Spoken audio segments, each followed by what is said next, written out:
हमारे यहाँ लोगों का मानना है कि ईश्वर और भाग्य यह दो बहुत बड़ी शक्ति है। कि ईश्वर और भाग्य जो दो बहुत बड़ी शक्ति है। ईश्वर जो चाहेंगे वही होगा और भाग्य में जो लिखा होगा वही होगा। ऐसा शास्त्र भी मानते हैं, वेद भी मानते हैं, शास्त्रवेत्ता भी कहते हैं और लोग भी कहते हैं, बड़े बुजुर्ग भी कहते हैं कि ईश्वर की मर्जी के बिना एक पत्ता तक नहीं हिलता और भाग्य से ज़्यादा कुछ नहीं मिलता। अगर यह दो चीज़ इस संसार को कंट्रोल कर रहा है, ईश्वर और भाग्य, जो ईश्वर के बिना कुछ नहीं हो सकता और भाग्य से ज़्यादा कुछ नहीं मिल सकता, तो फिर हम उस ईश्वर से पूछना चाहते हैं, हम उस ईश्वर से जानना चाहते हैं, क्या तू ही किसी नाबालिग लड़की 2 साल, 5 साल, 10 साल, 15 साल, 12 साल की लड़की के भाग्य में लिखा है रेप हो जाना?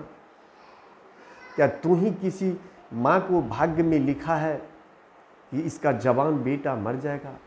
क्या तू ही किसी के भाग्य में लिखा है कि किसी की जवान पत्नी मर जाएगी?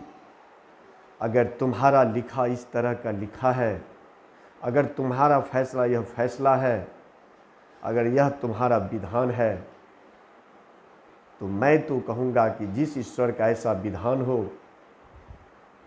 जो एक नाबालिग लड़की 2 साल, 4 साल, 3 साल, 5 साल, 10 साल की लड़की के भाग्य में रेप लिखा हो और उन्हीं की मर्जी से होता हो, तो ऐसे भाग्य को लिखने वाले भगवान हो ही नहीं सकते हैं। ऐसे भाग्य लिखने वाले और अपने मन मर्जी को चलाने वाले शैतान और तानाशाही के सिवा कोई अच्छे शासक नहीं हो सकते हैं, अच्छे विचारक नहीं हो सकते हैं, अच्छे विद्वान नहीं हो सकते हैं, अच्छे समाज सेवी नहीं हो सकते हैं। जो तानाशाह हो कि जिसके मर्जी से पत्ता भी न हिलता हो और जो भाग्य में लिख दिया हो वह मिलना तय है, तो ईश्वर का यह कर्म नहीं है। और ऐसे विचार ईश्वर कहलाने विचार नहीं है। यह क्रूरता है, यह उदंडता है, यह निर्दयता है, यह एक राक्षसी विचार है।